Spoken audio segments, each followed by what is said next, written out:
नमस्कार, सुप्रभात। BA part second Hindi साहित्य रीतिकालीन काव्य के अंतर्गत हम रजब पर अध्ययन कर रहे थे और रजब की जो साखी है उन पे हमने चर्चा की। इनकी साखियों पर गुरु महिमा के बारे में बताया, संसार की नश्वरता के बारे में हमें सचेत किया। और इनकी जो साखी कल आई थी, एक जो हम अंतिम साखी पढ़ी थी, कह रहे थे कि जिस प्रकार से निष्काम भाव से सेवा करनी चाहिए, जैसे पवन है, सूर्य, हवा, ये जो भी है ये निष्काम से सेवा करते हैं, इसी प्रकार हमें भी निष्काम से सेवा करनी चाहिए। इसी प्रकार से एक इनका पद आया था कि जिस प्रकार से सुंदरी सरोवर नहाता आभूषण दे उतारी, जिस प्रकार से सुंदरी जब सरोवर में स्नान करके अपने आभूषण उतार देती है, इसी प्रकार से बताया था कि जो साधु वर्ती के जो लोग होते हैं, उच्च साधु होते हैं, वो इस संसार में आके किसी प्रकार से अपने ढोंग स्वांग नहीं रचते और अपने आभूषण उतार देते हैं। जैसे मैंने कल कहा था कि भक्ति भेष बहुत अंतरा, जैसे धरनी आकाश भगत हरि चरण लीन में भेष जगत की आस।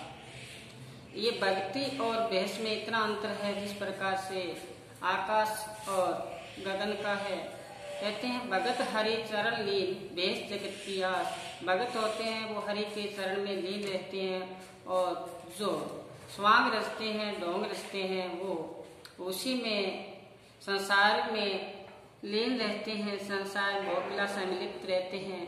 उनको ये जो भक्ति है वो उनकी सार्थक नहीं होती, यही इसमें बताया था। इसी प्रकार से एक और इनका पद आया था कि साधु सदने पदार्थे, साधु सदने पदार्थे, और साधु सदने पदार्थे सकल होए कल्याण, कि साधु जन जिसके घर में पहुंच जाते हैं उनका कल्याण हो जाता है, उनका जन्म मरण के आवागमन का चक्कर है वो मिट जाता है।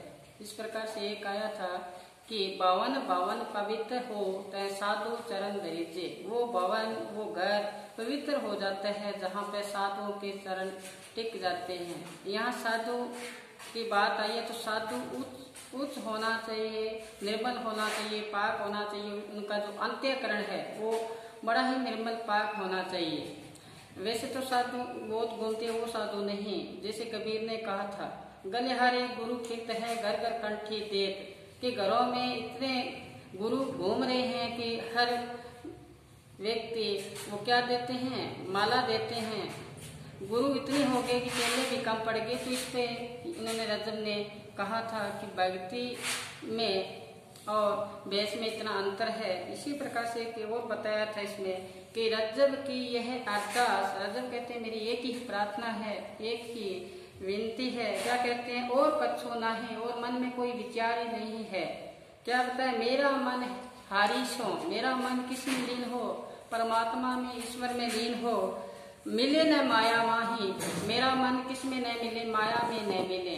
क्योंकि माया है, कहते हैं माया महाठगनी कर हम जाने। माया होती है, ये महाठगनी होती है, सबको ठग लेती है। माया महाठगनी हम कर जाने, त्रिगुण फांस लिए बोले मधुर मीठी बानी। ये माया कोई कई रूप होते हैं, अलग अलग रूप में ये फरमाती है। चाहे वो नारी के रूप में मान लो, कहते ना कि छोटी मोटी कामनी सब विष की बेल, बेरी मारे दासु ये मारे हंस के। जिस प्रकार से ये माया से ग्रसित हो जाता है व्यक्ति, उसी में लीन हो जाता है, फिर उसको ईश्वर की प्राप्ति नहीं होती। तो ये रजब के विचार थे। इसी प्रकार से एक उनका बताया था कि गुरु कुमार शिष्य कुंभ है गड़ गड़ काटे खोट, गुरु कुमार शिष्य कुंभ है गड़ गड़ काटे खोट, अंतर हाथ की सहार दे बाहर मारे चोट। कि गुरु को किसकी भांति बताया है, एक कुंभकार की भांति बताया, कुमार की भांति बताया है। जिस प्रकार से वो मटका बनाता है कुमार, किस पर आपने देखा होगा कि अंतर हाथ की सहार दे, हाथ कहाँ रखता है अंदर और चोट कहाँ मारता है बाहर। इसी प्रकार से जो गुरु होता है वो शिष्य में सारे खोट निकाल देता है, उनका अंत्यकरण उनका साफ कर देता है। कि अंतर हाथ की सहार दे बाहर मारे चोट। जो कुम्हार होते हैं, आपने मटका बनाते हुए देखा होगा कि किस प्रकार से इनमें वो बनाते हैं, उसमें सारे अवगुण को बाहर निकाल देते हैं। तो ये गुरु महिमा के बारे में बताया था। इसी प्रकार से बताया था कि अवगुण डांके और के, अवगुण डांके और के अपने अवगुण नाही। कहते हैं दूसरे के अवगुणों की व्याख्यान करते हैं, अपने अवगुणों की व्याख्यान नहीं करते। तो कहते हैं रज्जब आत्मा निर्भरी न होए, जिनकी आत्मा निर्मल होती है उसका कोई बेरी दुश्मन नहीं होते। तो आज इनका एक पद है, उस पर चर्चा करेंगे हम। पद आता है इनका कि देखना कि संतो मगन बया मन मेरा। मैं यहाँ पे बोर्ड पे लिखूंगा, साथ साथ में आप ये उतारते जाना। तो यहाँ शुरू करते हैं, संतो मगन भया मन मेरा, संतो मगन भया मन मेरा। क्या बताया कि देखो, संतों की महिमा का गुणगान करते हुए रजत जी एक जगह ये पद बताते हैं कि संतो मगन भया, संतो मगन भया भया मन मेरा, मन मेरा, संतो मगन भया मन मेरा। अहनिस, अहनिस, अहनिस सता एक रस, सता एक रस लगा दिया, दिया दरीपे डेरा।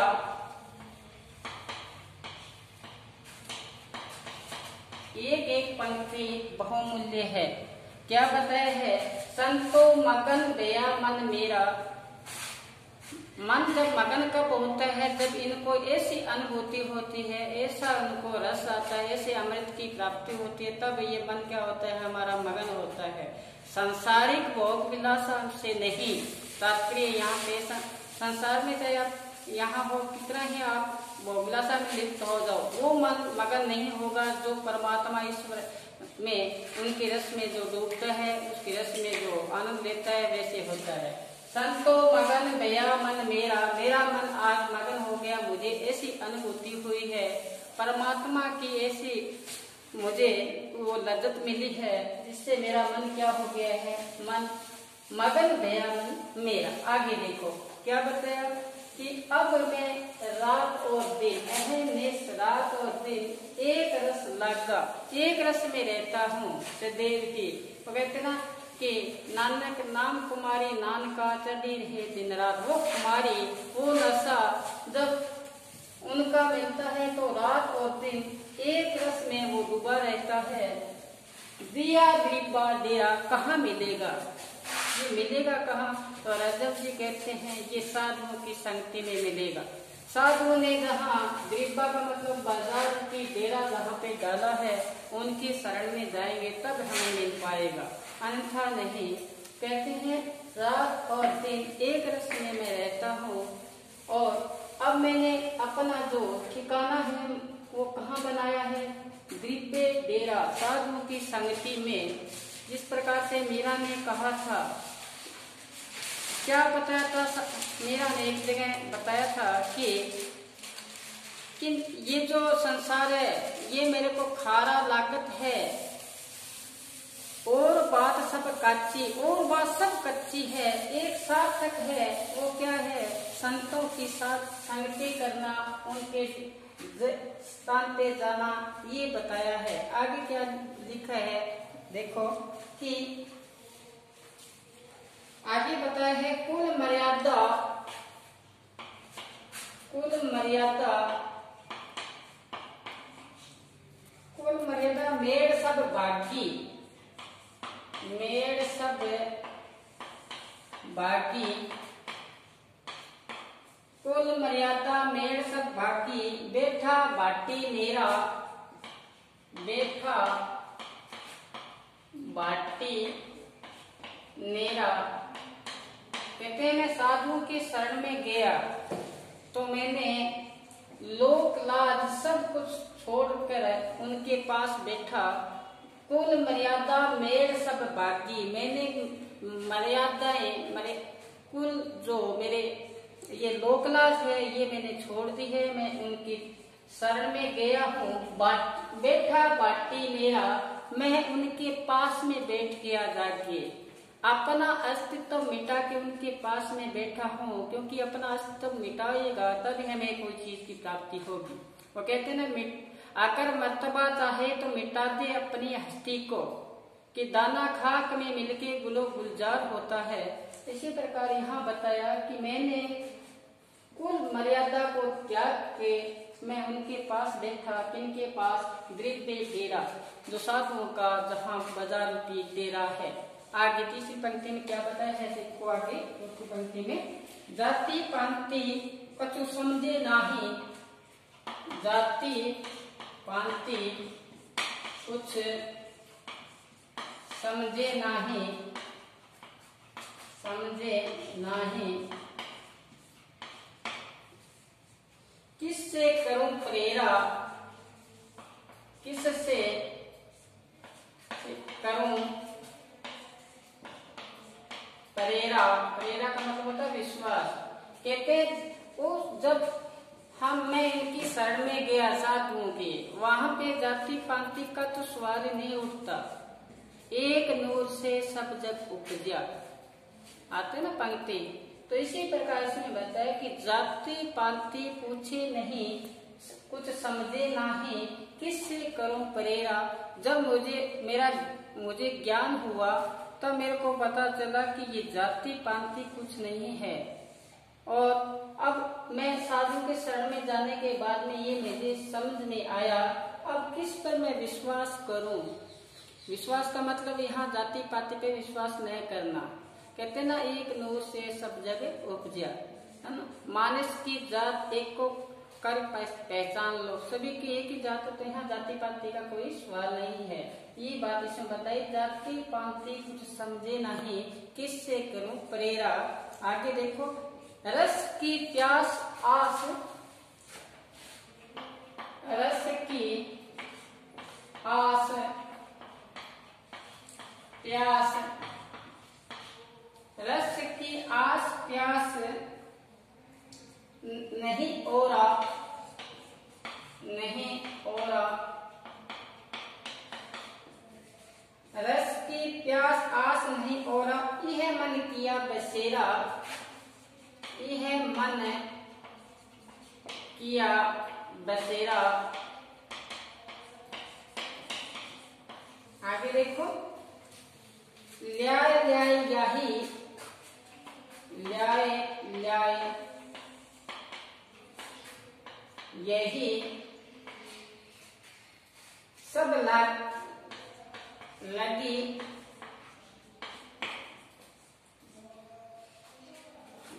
आगे, पीवे फूल गनेरा, पीवे फूल गनेरा, रस की आस प्यास नहीं हो रहा, मुझे उस अमृत रूपी परमात्मा की एक ही दर्शन की अभिलाषा है और मुझे किसी प्रकार की जरूरत नहीं है। जब परम पिता की वो सत्ता हमें प्राप्त हो जाती है, हमें कोई और चीज की आवश्यकता रहती नहीं है।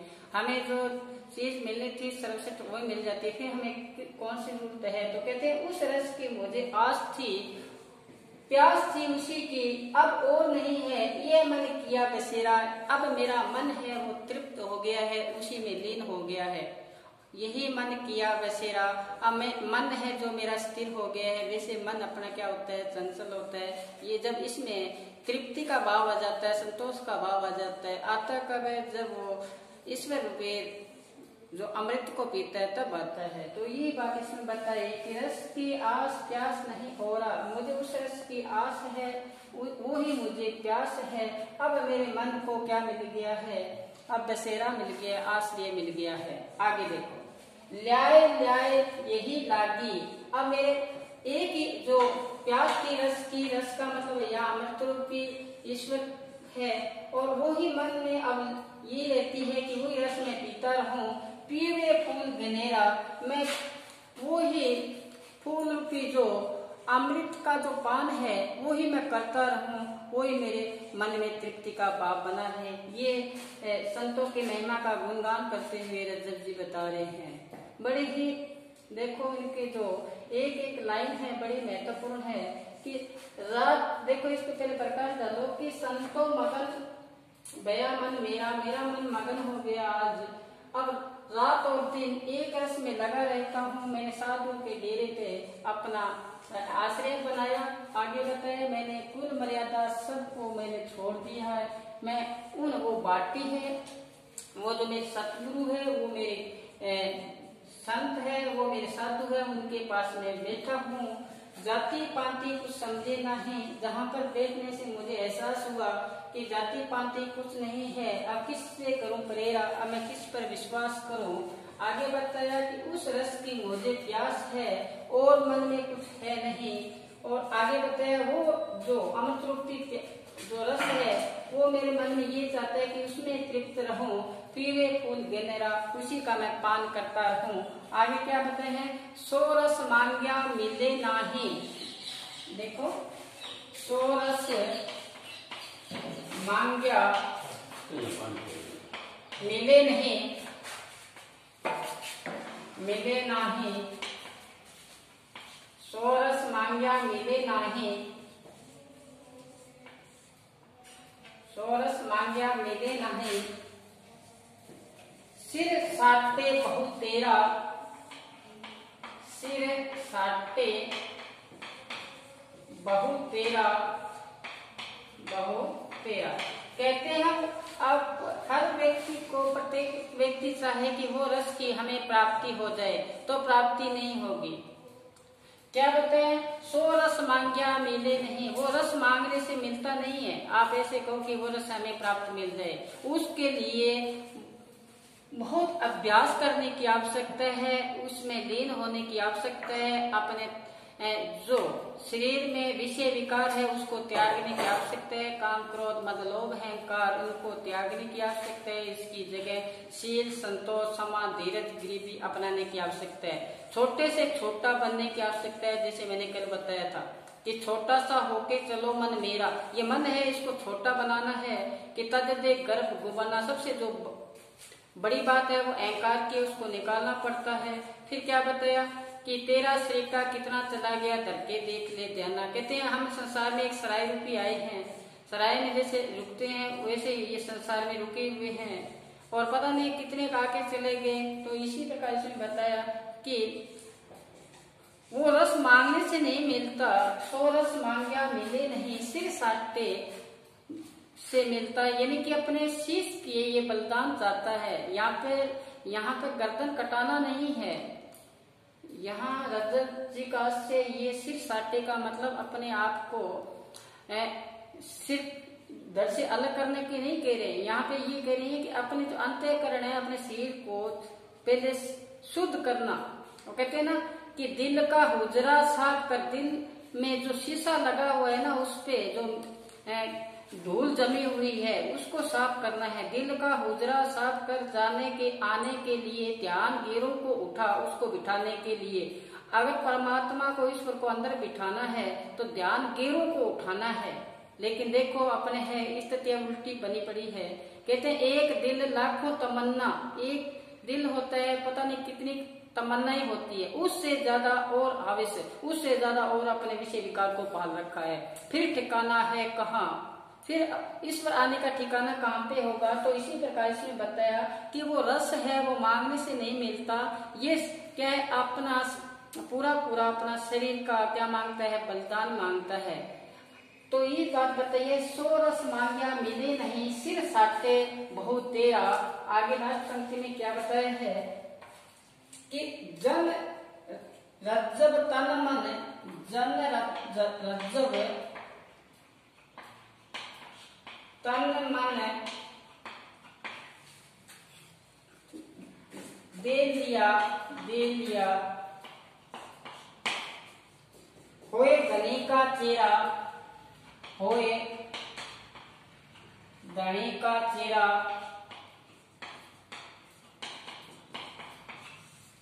कि जब अपने समर्पण कर देंगे सारा का सारा अपने जो है, क्योंकि ये जो हम जो इन आंखों से देखते हैं ये तो नाशवान है, इसको हम ईश्वर को क्या दे सकते हैं।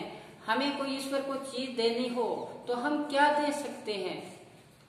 कि एक जगह आता है दुआ कि राम नाम के पट तेरे देवू को कछु नाही, जो मन संतोष यो होश रही मन माही। कि मेरा मन में विचार आया कि मैं किस प्रभु को, ईश्वर को कुछ दूं, तो थोड़ी देर बाद में मेरे विचार आया कि मेरे देने के लिए मेरे पास कुछ है ही नहीं, जो भी मैं दूंगा वो तो नाशवान है, फूल है वो शाम को मुरझा जाएगा। इसी प्रकार से बताया कि जन रज्जब तन मन दे दिया। अब हम ईश्वर को देंगे तो पहले अपना तन और मन सब समर्पित कर देंगे, और मन ले लिया होए धनी का चेहरा, हम उनके दास बन जाएंगे। आगे ना बात लास्ट में, हम उनका क्या बनेंगे? चेहरा। चेहरा का मतलब दास बनने। सब चीज मिलती है नम्रता से, दीनता से मिलती है, छोटा सा छोटे बनने से मिलती है, उनका सेवक बनने से मिलती है।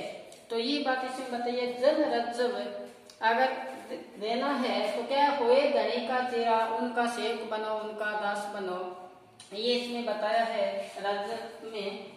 तो देखो कि जन रज्जब तन मन ले लिया होए धनी का चेहरा। देखो संतो मगन बया मन मेरा, संतो मगन बया मन मेरा, ये व्याख्या बार बार पूछी जाती है तो इस पे थोड़ा अपन ध्यान देना। व्याख्या में अपने जो यहाँ पे कवि है वो रज्जब है, रज्जब जी संतों की महिमा का गुणगान करते हुए बताया था। मैं 2-3 बार इसको बता दिया आपको कि संतो मगन गया मन मेरा, मेरा मन मगन है। कब हुआ कि रात और दिन एक रस में लगा रहता हूँ। मैंने साधु के वहां पे क्या दे दिया? डेरा दे दिया है। आज कुल मर्यादा मैंने सब छोड़ दी है, अब मैं उनके पास बैठा हूँ। जाति पांति समझे नहीं, वहां बैठने से मुझे एहसास हुआ जाति पांति कुछ नहीं है, और किस पे मैं अब विश्वास करूं। कहते हैं एक रस की आस है, वही मुझे प्यास है, मन में यही मेरी भाव है। तो आगे क्या बताते हैं? वो रस का मुझे ये लगा रहता है कि वही रस में पीता रहूं, फूल रूपी जो रस है, अमृत है, उसका पान करता रहूं। कहते हैं वो रस मांगने से नहीं मिलता, वो अपना आपका क्या मांगता है? बलिदान मांगता है। आगे बताया जन रज्जब मन तन दे दिया, मैंने उनको तन मन दे दिया, अब होए मैं उनका धनी का मतलब मालिक ईश्वर सतगुरु, उनका मैं दास बन गया। तो ये आपको समझ में आया? आज बस इतना ही। आगामी क्लास में फिर हम अध्ययन करेंगे, रज्जब के पद है उस पर सह प्रसंग व्याख्या करेंगे। घर पर रहें, सुरक्षित रहें और पढ़ते रहें। धन्यवाद।